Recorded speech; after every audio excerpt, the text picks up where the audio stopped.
From deep within the dunes of Africa's Namib Desert, a terrible secret is beginning to emerge.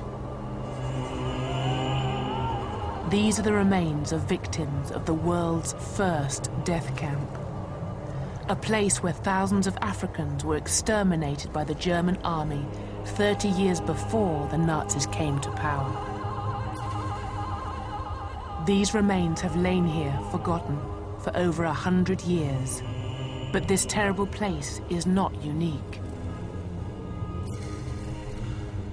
Scattered across the world are the sites of the massacres and genocides of imperialism, where millions died in an aspect of colonial history that Europe often chooses to forget. These people were victims of the truth that lies behind the myth of the white man's burden. Throughout the 19th century, European scientists, writers, and philosophers developed ideas to justify the mass killings of the Age of Empire. These same theories went on to inspire some of the horrors and the savagery that would consume Europe in the 20th century.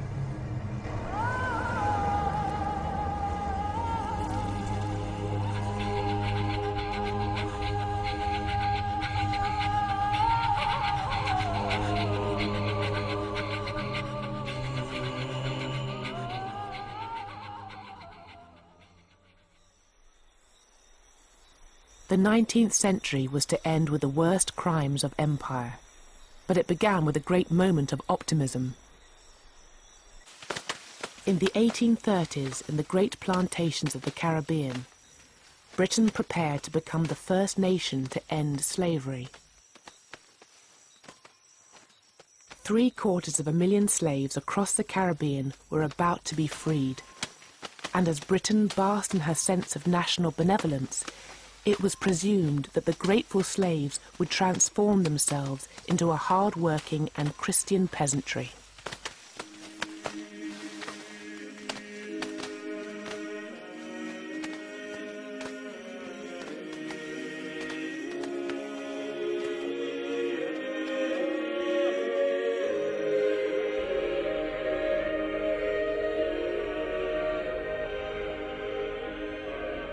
The battle against slavery had been led from the pulpit by an alliance of Christian abolitionists and missionaries. They had fought the campaign from their churches and meeting halls.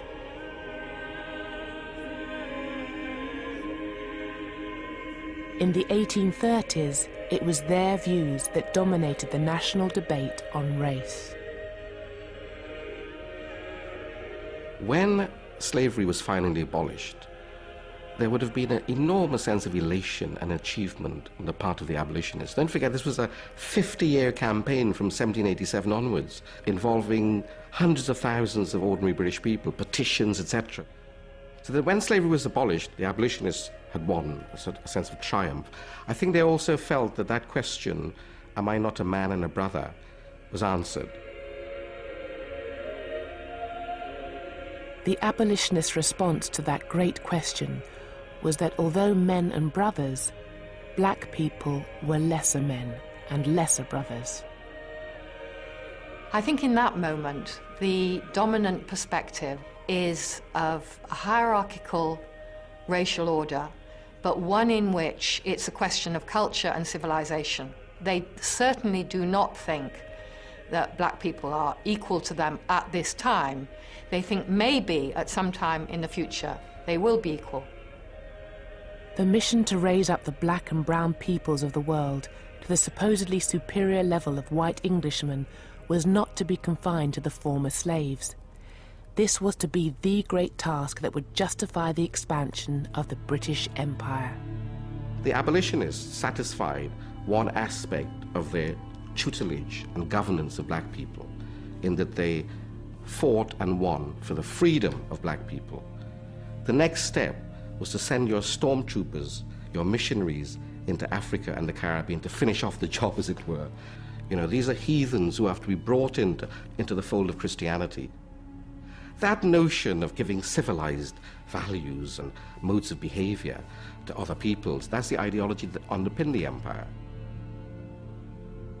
In the empire that the missionaries and abolitionists set out to create, indigenous peoples would see their cultures destroyed and their religions eradicated. And yet all this seems almost benign when compared with the grim reality of what imperialism became. Because during the 19th century, their dream was gradually overwhelmed by another vision. One that claimed that the dark races could not be civilized and should instead be exterminated.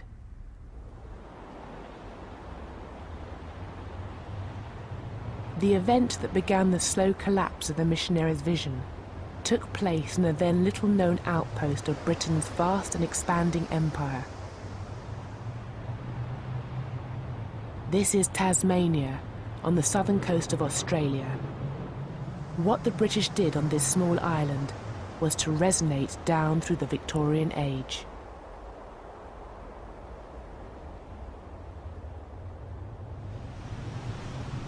When the British started to settle in Tasmania in 1803, they encountered the ancient Aboriginal peoples of the island. Only 5,000 strong, they had lived in complete isolation for 10,000 years, on the very edge of the habitable world. The settlers saw these people through ideas brought with them from Europe. Quite early you get expressions of disgust and shock about the way the Tasmanians lived. To the Europeans it appeared that the Tasmanians were without culture, they were without religion, they were godless. So they looked upon the Tasmanians as people who'd been left behind by history. And they also related to a very popular idea of the late 18th century, that is the Great Chain of Being, that the various races of humankind were arranged in hierarchical order, and that the Tasmanians were uniquely savage and primitive, and therefore can be treated almost as animals. The British set about building a new capital and settling the surrounding countryside, land that for millennia had been the prime hunting ground of the Aboriginals. Out in these fields and pastures, far from the control of the authorities, the settlers were free to displace and abuse the Aboriginals. From the 1820s, a huge amount of Aboriginal land has been taken up, and there is this enormous struggle between Aboriginal people and whites. Of course, it's very hard to document a lot of the settler violence because they know that it is against the law to kill Aboriginal people. They are being told that Aboriginal people are British subjects, but they certainly reveal in their diaries and journals the desire to kill Aboriginal people. What became known as the Black War was a hidden conflict. The landscape itself was the only witness. The British settlers killed any Aboriginals they encountered. Whole groups were massacred. Kidnapping and rape became commonplace. The Aboriginals regularly attacked the settlers as they fought desperately to defend their land. And as the death toll rose, fear fused with hatred. In such circumstances, it was very easy, on both sides no doubt, to regard the other side as being totally subhuman. I've got no doubt that the Aborigines thought the Europeans were people totally without morality or without any restraint. Equally, the Europeans slipped very quickly into a view that these people were animals and savages.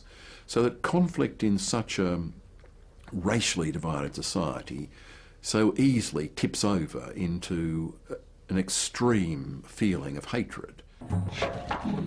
The death toll of the Black War had terrifying implications for the Tasmanian Aboriginals. The British, who arrived in ever-increasing numbers, could replace their dead. But the Aboriginals, only 5,000 strong before the war, could not. And by the end of the 1820s, they were at risk of being completely annihilated. The only man who had any hope of halting the violence was the colonial governor, George Arthur.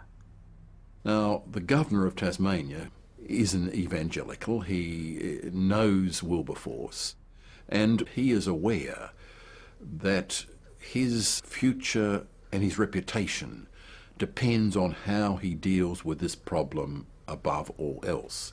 Now, he's already been warned in the late 1820s by the British government that the rapidly declining numbers suggests that these people might be exterminated. And were this to happen, it would be an indelible stain on the reputation of the British Empire, but by implication it would be disastrous for his career.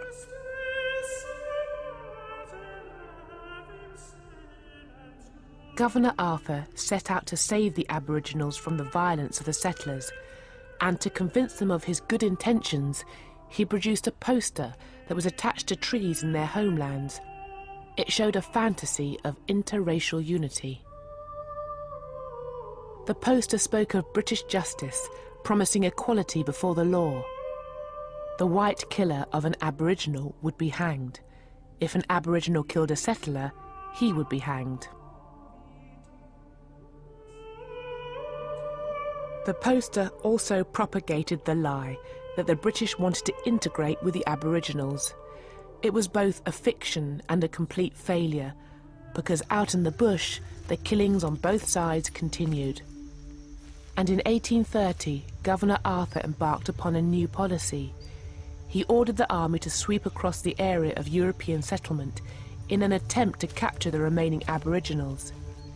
He offered a bounty for every Aboriginal taken alive, but the operation was a complete failure. Only 2 were captured, an old man and a young boy.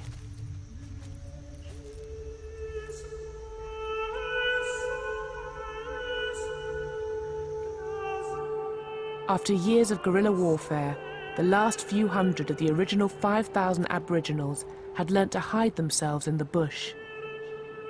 Determined to save them, and determined to take their land for white settlement, Governor Arthur changed tactics. He now turned away from the army and looked instead to a missionary, George Augustus Robinson.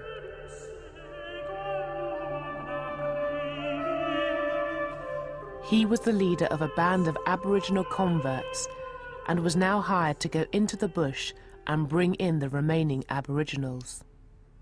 Robinson took a message that the government wanted to come to some sort of an agreement, a negotiation, a peace treaty. And that is, I believe, undoubtedly the way the Aborigines saw it.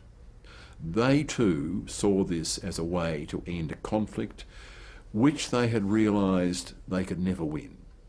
They could never get rid of the Europeans. If they stayed and fought, they would be wiped out.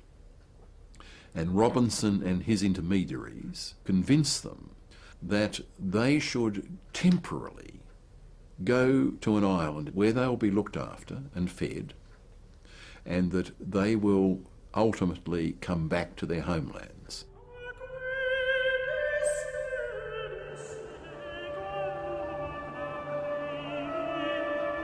The island was called Flinders Island, and 300 Tasmanian Aboriginals who had been collected by Robinson were transported here.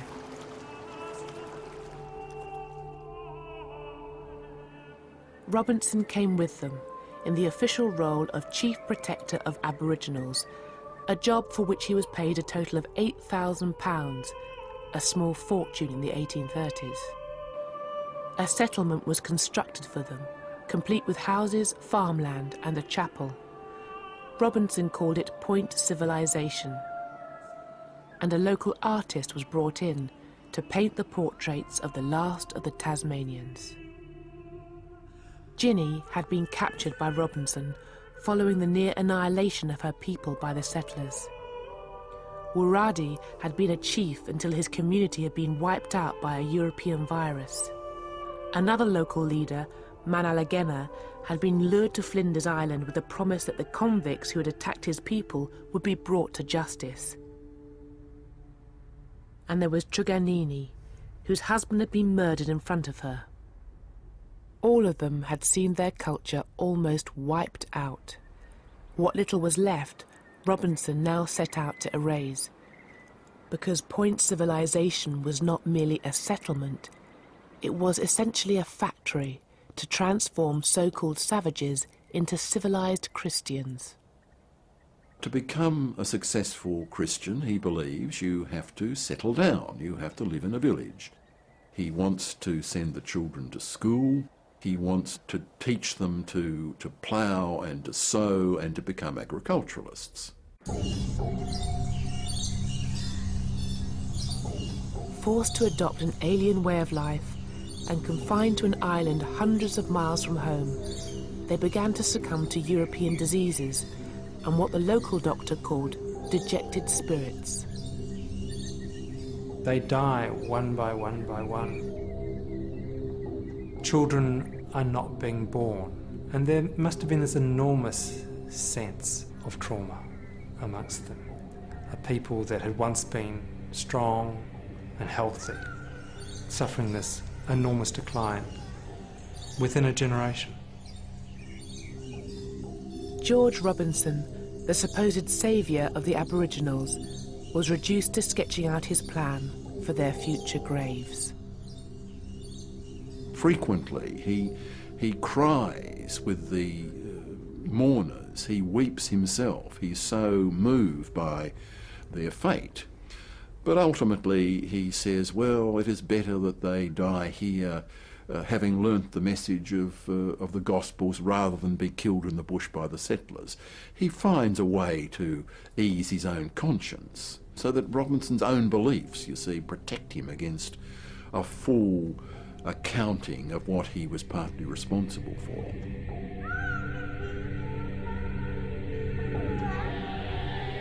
Of the 300 Aboriginals lured to Flinders Island, by the mid-1840s, around 260 were dead.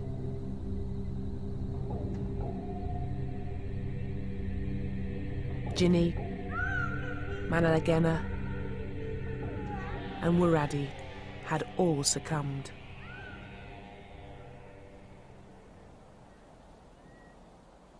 Truganini was one of the few survivors.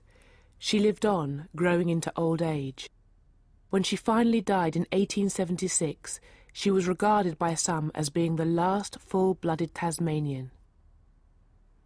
A people whose story could be traced back 10,000 years had, within the span of a single lifetime, been almost exterminated.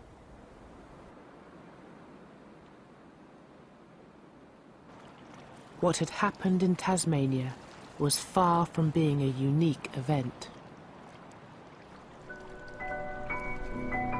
Across the world, indigenous peoples were being pushed to the brink of extinction. In the South African Cape, the Khoisan peoples had been driven from their land, enslaved and killed in their thousands by British settlers and the Boers. The same forces had also attacked the ancient San Bushmen of the Kalahari, hunting them down as if they were animals. In Newfoundland, the native Beothuk peoples had been completely wiped out by Europeans. And in South America, wars of extermination sanctioned by the Argentinian government were raging against the Pampas Indians. Everywhere, it seemed, white settlers were destroying indigenous peoples.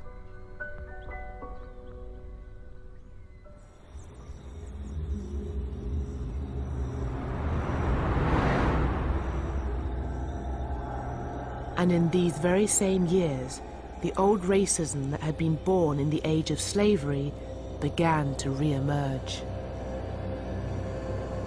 In the aftermath of abolition, competition from new sugar producers began to undermine Britain's once mighty sugar plantations. And as their estates rotted, the former slave owners began to blame their ruin on the people who had once made them rich.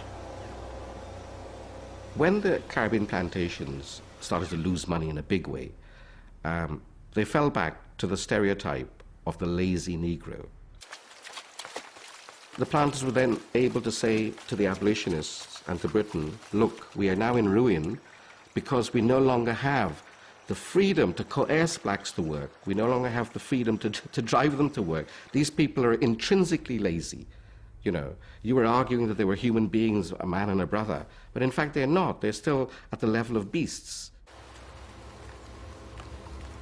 Whereas up to the end of the 1830s, it's been pretty unpopular to talk about Africans in those ways, and the respectable talk of the humanitarians about Africans has been, you know, far more prevalent.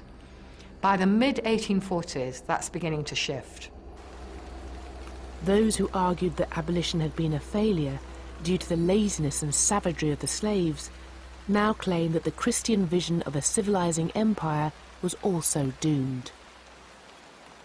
You might say that the moral momentum ran out of the abolitionist movement. People found that other races were not becoming civilized. There was something difficult. They fought back. They didn't seem to learn as fast as we would appreciate, to make them more pliable for us. Christian optimism about the spread of civilization and the Christianization of people of color around the world began to drain away. If the non-white races seemed to reject the message of the missionaries, some in Britain began to ask if they could be civilized at all. One of those who thought not was the eminent writer and historian Thomas Carlyle. In 1849, Carlyle published an essay entitled Occasional Discourse on the Negro Question, in which he appealed for a return to some form of slavery. It was printed and reprinted in magazines across the world and helped transform the 19th century debate about race.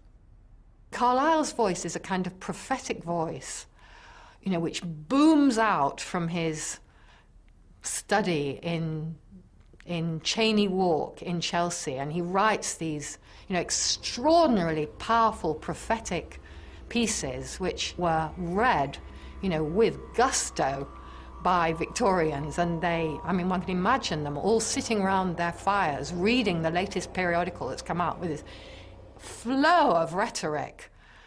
In this case, in the Occasional Discourse on the Negro Question, the flow of rhetoric is about the necessity for inequality.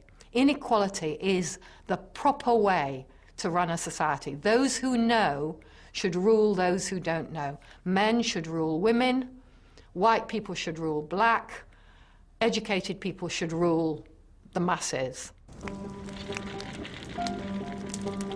The depths to which these ideas became embedded within mid-Victorian society was revealed by one of the most controversial events of the whole 19th century.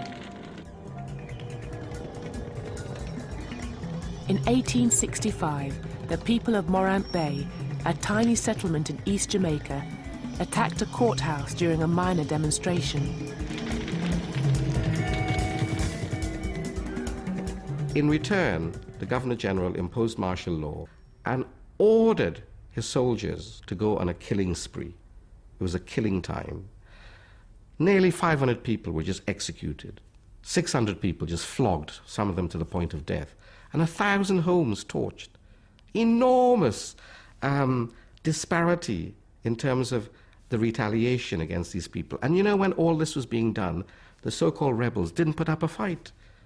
You know, when their houses were being burned, they weren't terrorists, they weren't murderers, you know. All they wanted was for the judiciary to treat them with a sense of justice.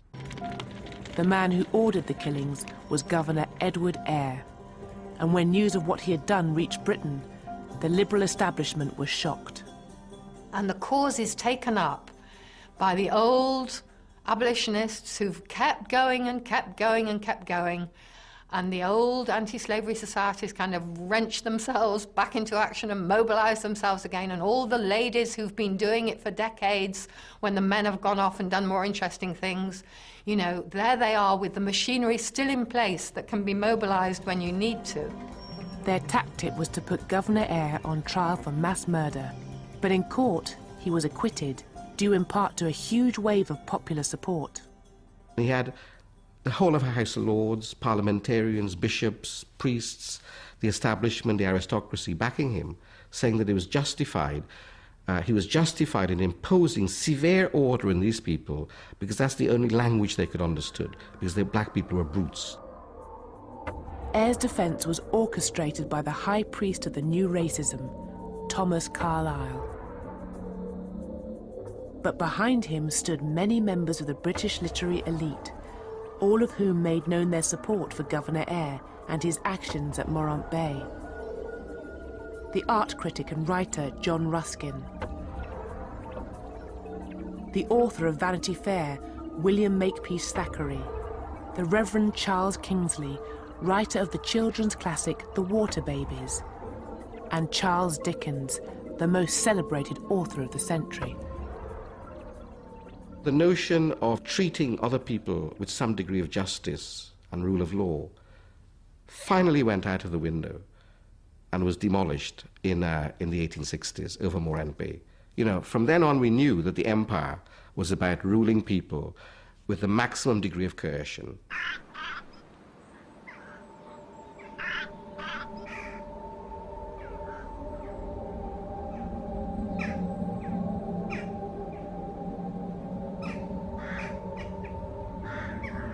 Some of the new ideas about race in the high Victorian age drew their evidence from the world of the dead.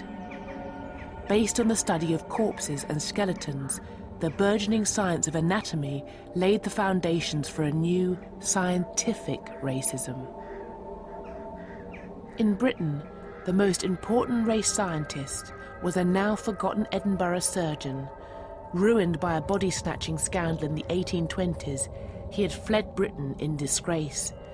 But in the 1840s, Dr. Robert Knox resurfaced with the publication of a new book. Race is everything. Literature, science, art, in a word, civilization depends on it. For Robert Knox in that book, race is everything. It determined your character, it determined your position in civilization, it determined your destiny. Can the black races become civilized? I should say not. He saw racial conflict and extermination happening all around the world. It was natural for him to believe that racial types were bound to struggle and that the superior races would dominate the naturally inferior ones. The Saxon race will never tolerate them, never amalgamate, never be at peace. It is a war of extermination. One or other must fall. Robert Knox was not a lone voice. In America, a group led by the renowned craniologist Samuel George Morton had begun to collect the skulls of different races and compare them. Skulls were chosen to be measured because it was reckoned that the skull was the container of the most important part of the human body, the brain. The bigger the skull, the bigger the brain. The shape of the skull, the shape of the brain. The American School of Race Scientists concluded that the races, as measured through their skulls, were so different as to be separate species. Tasmanians, Africans, American Indians were not the lower races of men. They were perhaps not fully human at all.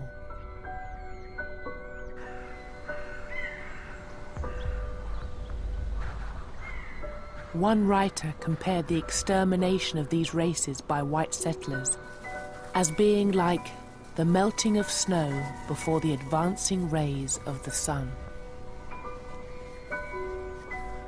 But the theory that was to have the most powerful impact upon race came not from the anatomists or the skull measurers, but from the work of one of the 19th century's greatest minds.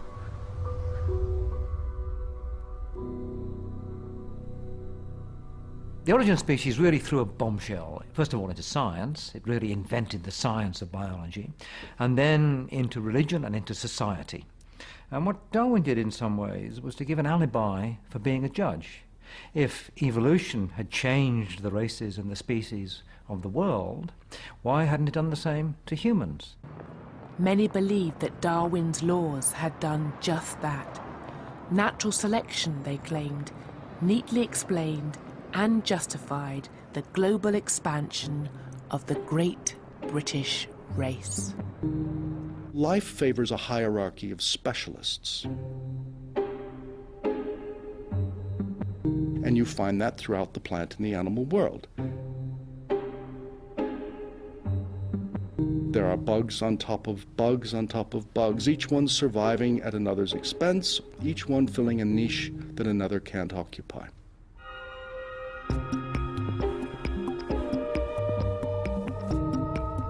People, Darwin said, are the same way. They are expansive organisms. In other words, Englishmen are just like other organisms. They are successful because they are good at expanding. Those who understood colonialism and human competition in terms of Darwin's theories became known as the social Darwinists. Men like the radical biologist Thomas Henry Huxley and the famous economist Herbert Spencer. And social Darwinism foresaw very different fates for the various races of mankind. Evolution was in operation. It was advancing the most recently evolved, the most successfully evolved, that is, the Northern Europeans, the British. But evolution also suggested that there had to be losers in this great cosmic process. And the losers were those peoples who could not compete. And once put into competition with superior races, were doomed to disappear. And this was likely to happen to all the native peoples in North America, in the Pacific, and in Africa. Across the world, the crimes of imperialism now came to be taken as proof that the social Darwinists were right.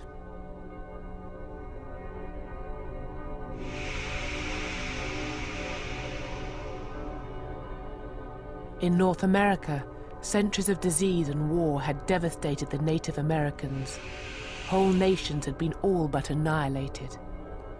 In parts of the Australian mainland, the peoples of the outback were, it seemed, going the same way as their cousins in Tasmania.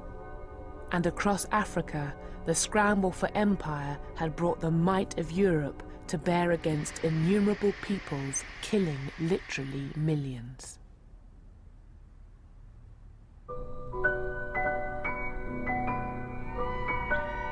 The social Darwinists predicted a future in which these races, like many animal species, would only be remembered as curios, stuffed exhibits in anthropological museums. The white man's burden and the Christian dream of benign imperialism were rendered obsolete.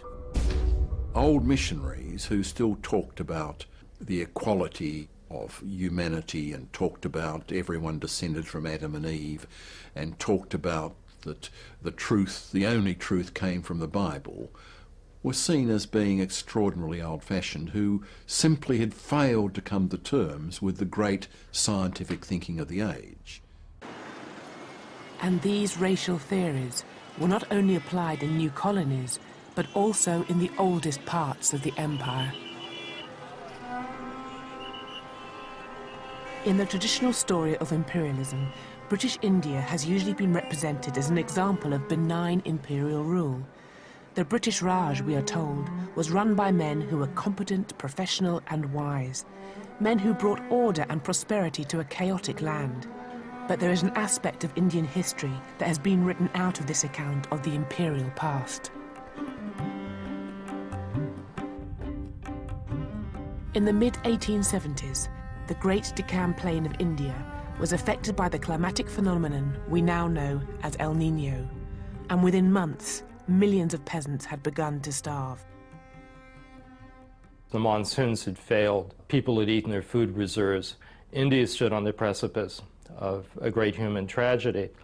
At this point, the Viceroy of India, Lord Lytton, was totally absorbed in what was probably the largest party in world history, celebrating the coronation of Queen Victoria as Empress of India. This is one of the great catering feats in history, since it meant wining and dining more than 60,000 satraps and princes and retainers and friends of the British Empire in India over the course of a long week.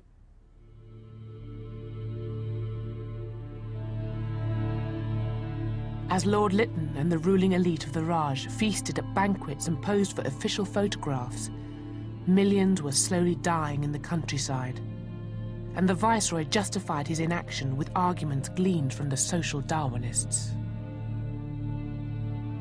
This was a very, very crass use of a Darwinian evolutionary notion of survival of the fittest, whereby a famine could be actually seen as an instrument of Darwinian winnowing. Yes, that people who were unfit would effectively perish as a result of this, and to intervene to stop them perishing was really to interfere with almost a rule of nature. What made the famines especially deadly was that the British had dismantled ancient systems that had for centuries prevented food shortages from turning into famines. If you'd had a poor monsoon and there was a food shortage, many people still had enough. They may have had less, but they would have had enough because they grew their own food, or they would have had access to it from other groups in the community who would share it with them during a time of crisis. All this had been wiped away when the British forced the poorest peasants to grow cash crops like wheat and rice for export, thereby ushering them into a global market. And in the 1870s, that market condemned them to death. By 1877, millions in southern and central India were starving. In desperation, parents sold their children for scraps of food. Many thousands committed suicide. And in some places, the people were forced into cannibalism. And all the while, the food that could have saved them was piled up on the docks of Madras, ready to be shipped to Britain and America. But to Lord Lytton, it was no more than an unfortunate byproduct of the iron laws of social Darwinism. If you read the letters of Lord Lytton, what is so striking about them is not simply their fanatical devotion to the market and market forces. It's not simply their parsimony and desire to spend as little as possible, but the enormous calm with which they accept the fact that millions of Indians would die, because these are Indians they believe are the useless part of the population, the poorest of the poor, people condemned to death by nature. When finally Lytton was pressured into action, his solution proved just as deadly as the famine itself. Lord Lytton sets up a system of outdoor relief that looks more like Nazi concentration camps than anything representing decent human charity. First of all, there's the obligatory test. You can't be relieved, that is, given a job or food within 10 miles of your residence. You must walk. And you must walk sometimes distances of hundreds of kilometers, and tens of thousands of people die in the course of that. Then you're put to work doing heavy labor, very heavy labor, breaking stone, working on the railroads, and you're confined then to squalid camps where your daily diet is in caloric terms less than that provided to inmates of Buchenwald and other Nazi concentration camps. They become literally and simply death camps. And perhaps worst of all, children were now too weak and small to do the necessary work. Children became the main victims of Lytton's cool-hearted policy.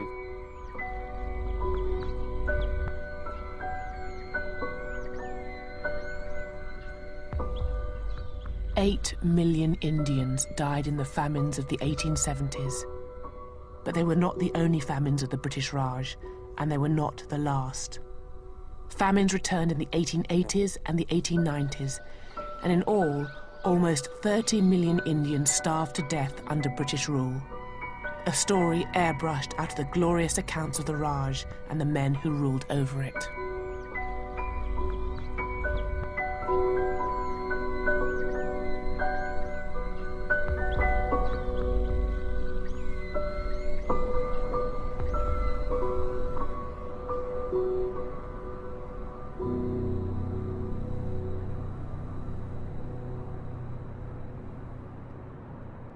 Social Darwinism had justified genocidal policies in the colonies, and in the same years it also fueled new fears amongst the British elite, fears of other dangerous races living in their midst. the working classes of their own cities. Race and class are actually very close to each other. If you look at books about race around Darwin's time, they often talk about the Cockney race, the English country race, the Scottish race. There were drawings of the head of a typical member of the Cockney race, and the word was used quite seriously. There were maps made of where the criminal races lived. These were the rookeries. This was the East End, the melting pot of all the horrors that were going to go out and infect the rest of the population.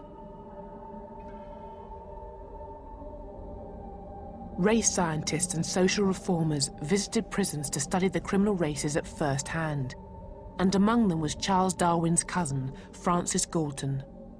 Galton was terrified by the fact that the underclass were reproducing faster than the middle classes. Darwinian law had, it seemed, been turned on its head. The least fit were surviving. Reversing this situation became his mission. Darwin had looked backwards, where had we come from?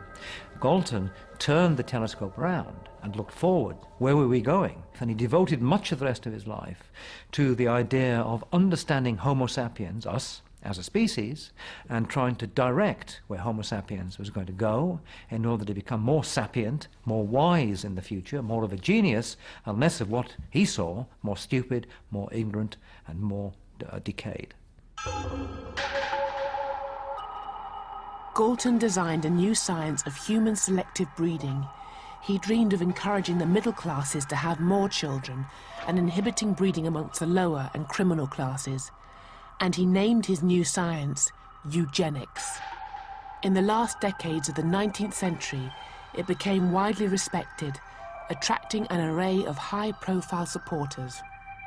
They included many of the great figures of the late 19th, early 20th century, people like George Bernard Shaw, H.G. Wells, Winston Churchill, all of them absolutely convinced eugenicists.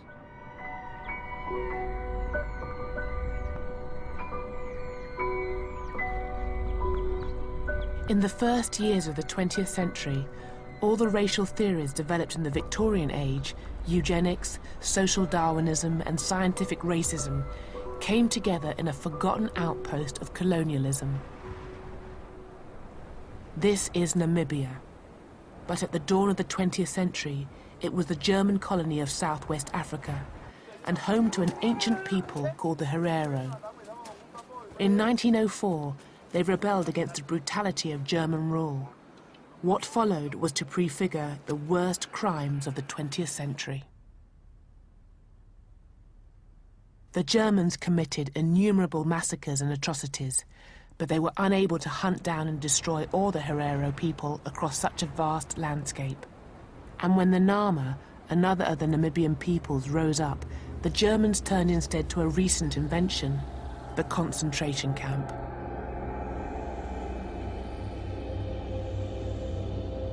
In these camps, the Herero and Nama were imprisoned and enslaved.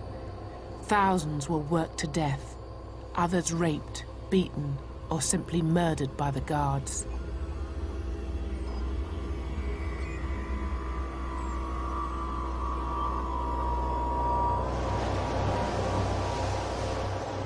The most infamous and deadly of the camps was at a place called Shark Island. Shark Island was established for the express purpose of killing people. Anybody placed on that island, everybody knew they were going to die. People knew that, the German officers knew that. If I were to have to use the language of the Nazi period, then I would certainly see Shark Island as a death camp. The people were band together in Shark Island from all over Namibia. Hereros, Tamaras, Bushman, Nama.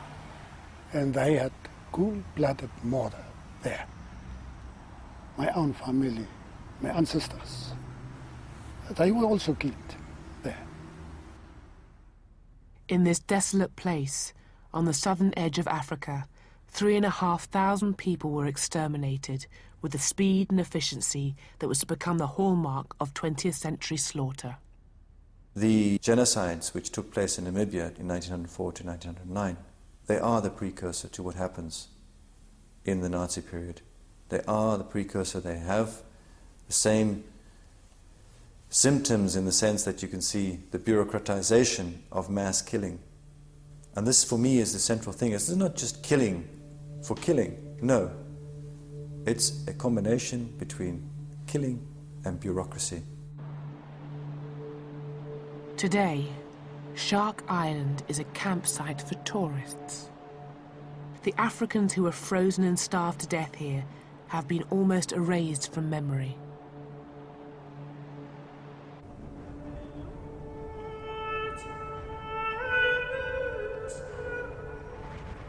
But a century after the Namibian genocide, the true horror of what happened on Shark Island is beginning to re-emerge.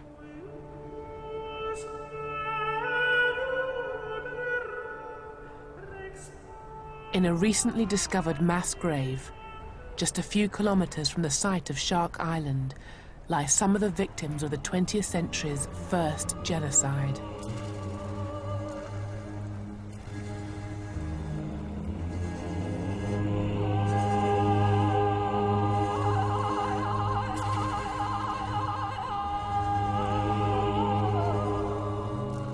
Other victims were denied even the meager dignity of a mass grave.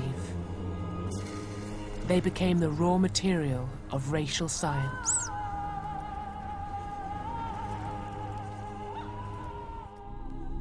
Their skulls and even severed heads were sold to museums in Europe and used to prove the inferiority of Africans. The trade in skulls was so accepted that it was even depicted on a postcard.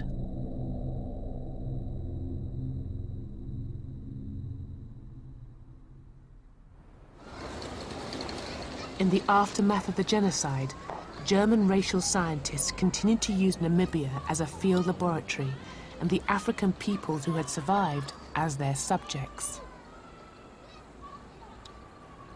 In 1908, a eugenicist called Eugen Fischer travelled to the small town of Rehoboth, home to a people of mixed Boer and African heritage who called themselves the Rehoboth Bastards.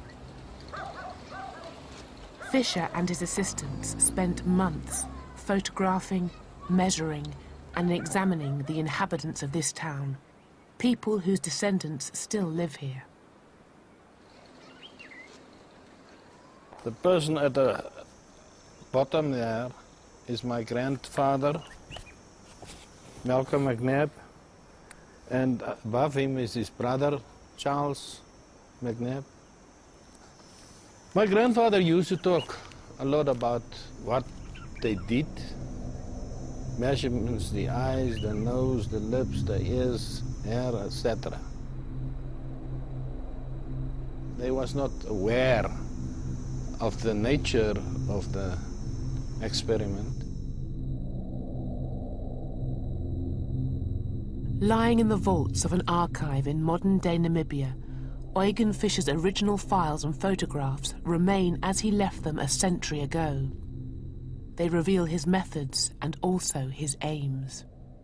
Here Eugen Fischer has lined the different pictures up next to each other to try to trace very specific facial features like the eyes or the noses. And the reason he's done this is to try to show how very specific African facial features like high cheekbones and the drawn-out eyes that represent the African genes are very prominent and become more prominent through the generations. Eugen Fischer came to Namibia to prove one basic point, and that was that racial mixing was always bad, and that the African gene is dominant over the white gene.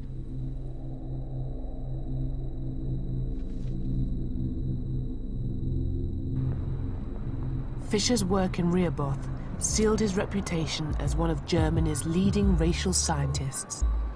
It also brought him recognition from a nation that was then experiencing the greatest influx of immigration the world had ever seen. In the first years of the 20th century, the ethnic makeup of America was being transformed as millions of immigrants poured into her great cities. Many of those who feared that mass immigration would lead to widespread racial mixing looked to the ideas of eugenics, an increasingly powerful science. Eugenics flourished, mutated, and went out of control when it got to the United States. And the irony is that the eugenics movement in the United States, which certainly descended directly from Galton, had the great advantage of having a lot of money, a huge amount of money. Some of that money was used to establish the Eugenics Records Office, ran by the infamous Charles Davenport. In order to defend the health and purity of the white race, Davenport and his followers sought to identify those classes and those races in America whom they considered genetically unfit. Identified and monitored, the scientists would then take control of their lives and their fertility. Once you were identified as a certain class, it meant what school you could go to, what cemetery you could be buried in, where you could live. It was a matter of life and death. Marriage laws were established in dozens of states around the United States, saying that people could not marry outside of their group. Blacks could not marry whites, Indians could not marry blacks. In Virginia, if you married the wrong person, meaning interracial marriage, they would unmarry you. They would invalidate your marriage. 27 states passed eugenics marriage laws, and the eugenicists spread their message using the new medium of cinema.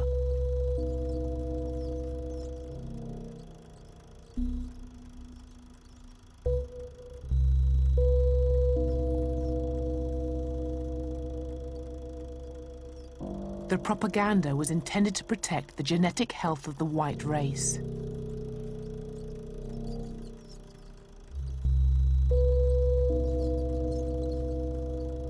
This would be achieved by eradicating those deemed unworthy through forced mass sterilization.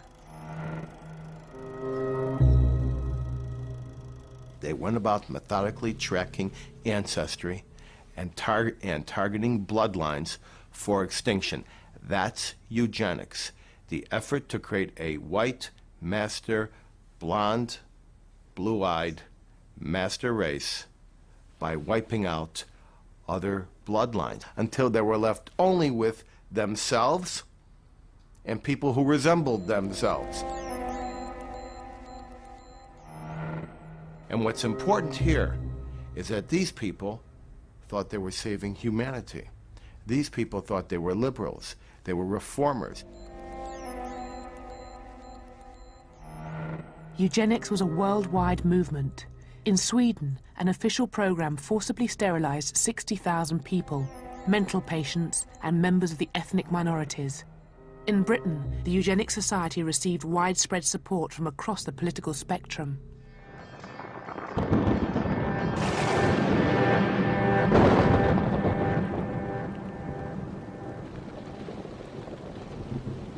But it was in Germany that the radical ideas of the American eugenics movement found its most receptive audience.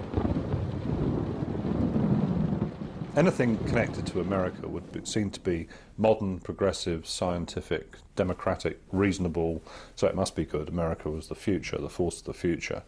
Secondly, I think that many European eugenicists, including the Germans, liked the tone adopted by American eugenicists, which was very radical and sort of no-nonsense, and they didn't use euphemisms. They said exactly what they meant. The Americans provided more than just inspiration.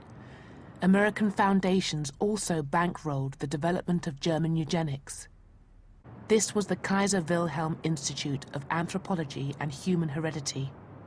In the 1930s, the men and women who worked here received grants from the American Rockefeller Foundation. And the leading scientist here was the man who made his name in Namibia, Eugen Fischer. Under the Nazis, Fischer was empowered to sterilize the racially mixed people of Germany's Rhineland, 400 of them, all children.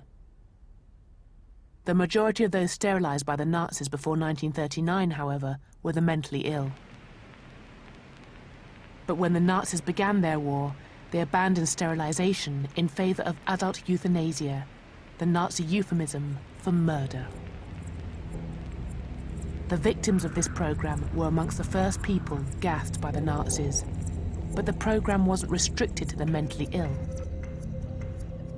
When they have killed the target figure of mental patients they want to kill, which is roughly 70,000 people, they slightly exceeded it. So the first thing they do then is to contact the SS, who have large numbers of what they deem to be sick concentration camp prisoners. In other words, people who might have wear glasses, or be myopic, or have a wooden leg or something. So they want them out of the way. So these people oblige, and they take 15 or 20,000 people from the concentration camps and kill them on behalf of the SS. It's a bit like sort of contract work. And then when the SS and other people have decided they're going to go for the big project, which is to kill the Jewish population of Europe, and in particular that of Poland, which is the biggest population they're concerned with, then those people push themselves forward and say, well, hey, we can do this, we've done it, we have a record of doing this, we murder people. And they become the core personnel in all the big extermination camps. These killing centres were the second network of concentration camps and death camps in German history.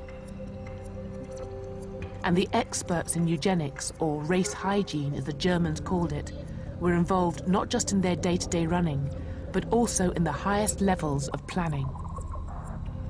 It's worth reminding ourselves that the Wannsee Conference, which was the one that set up the plan for the final solution, almost half the people around that table had doctorates, PhDs, in race hygiene, or genetics, as we'd say today. So there really is a genuine link between the Galtonian agenda and the horrors which happened in Germany. The German experts in race hygiene who assembled here at the Wannsee Villa outside Berlin dreamed of racial genocide, just like their spiritual predecessors, the race scientists and the social Darwinists of the Age of Empire. But the colonial genocides, inspired and justified by the 19th century theorists, have been written out of Europe's history. The horrors of the Shark Island death camp, the destruction of the Tasmanian Aboriginals, the 30 million victims of the Indian famines, all have been forgotten. The erasure of this memory encourages the belief that Nazi violence was an aberration in European history.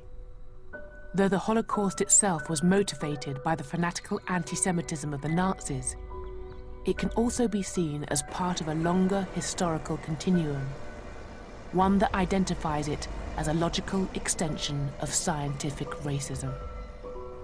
But this history, like the bones in the Namibian deserts, refuses to remain buried forever.